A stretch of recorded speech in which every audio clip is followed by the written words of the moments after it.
يلا يا أصدقائي رددوا معنا خشيشبون.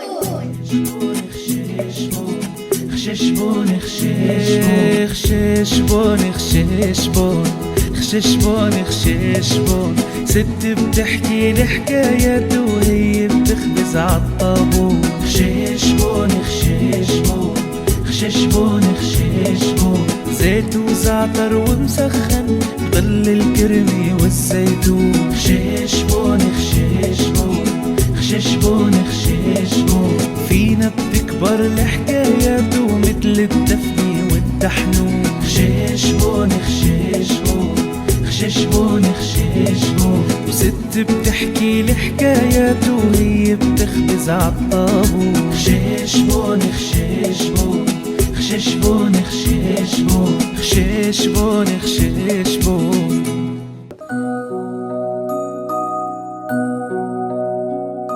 حكاية نملة تسكن الأقصى. في حياة نمولة البشورة قصة لا تنسى، جعلت منها أماً رائعة تروي القصص المشوقة لأطفالها. ومع أنها في كل مرة تصر أن تروي الحكاية نفسها، إلا أن أطفالها لا يملون سماعها أبداً. وإليكم القصة من البداية. استيقظت نمولة البشورة بعد ليلة مزعجة كانت تصرخ فيها: اتركني، لا تحطم ألعابي. نظرت حولها بحزن وقالت لأمها: لا تتركيني، فأنا خائفة أن يهاجمنا قنفذ النمل مرة أخرى. وقبل أن تكمل حديثها سمعت طرقات على الباب، وإذا بميمي ودودي تدعوانها للعب في الخارج.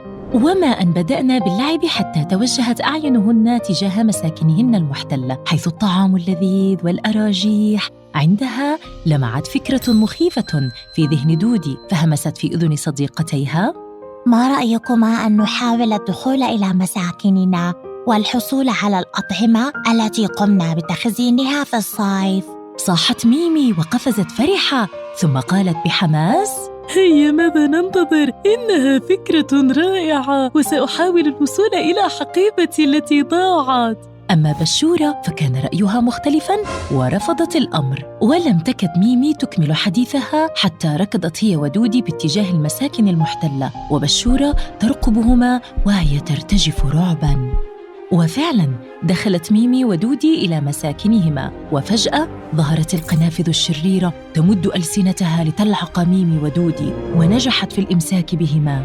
أوه، يا لهن من نملات صغيرات شهيات، لكن لن نأكلكن، سنأسركن حتى تصبحن وجبة كبيرة مشبعة. وبالكاد تحاملت بشورة على نفسها وركضت باتجاه قومها تصرخ تخبرهم بما جرى. ذهل الجميع واجتمعوا يتباحثون في شأن فك أسر الصغار.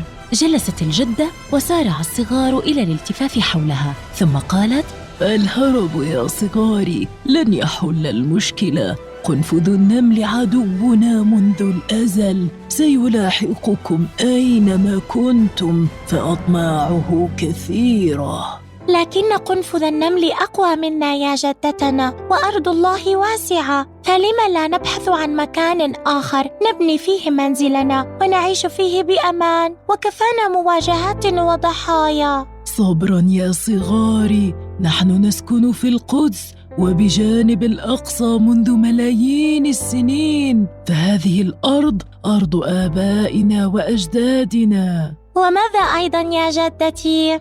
الإسراء بالرسول محمد صلى الله عليه وسلم كان من مكة إلى بيت المقدس، وتشرف المسجد الأقصى باستقبال كل الأنبياء والمرسلين، وصلوا خلف الرسول صلى الله عليه وسلم. وهناك بشرى بشرها الله للصابرين على مقاومة المحتل. ابتسمت بشورة وقالت بشغف: وما البشرى يا جدتنا؟ البشرى هي أن المقاومين في بيت المقدس وأكناف بيت المقدس، أي ما حوله، هم المنتصرون، وأنهم على الحق.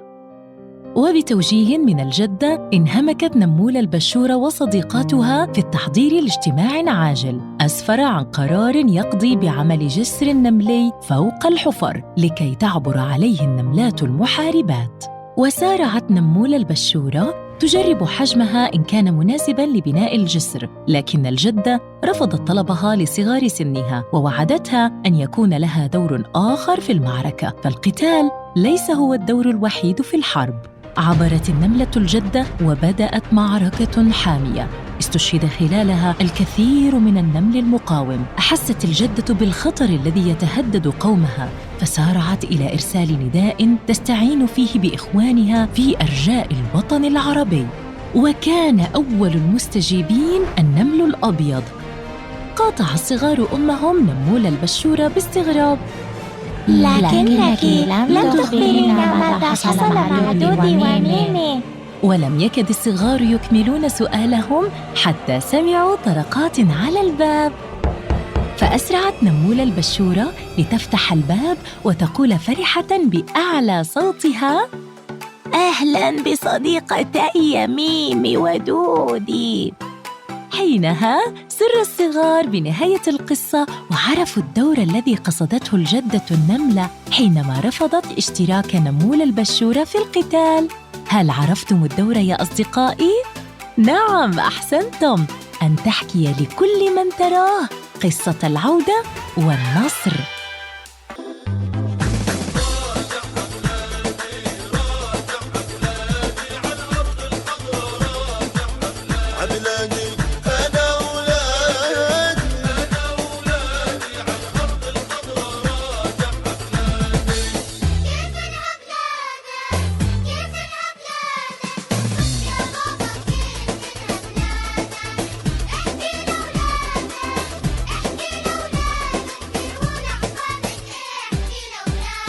وشو أوصف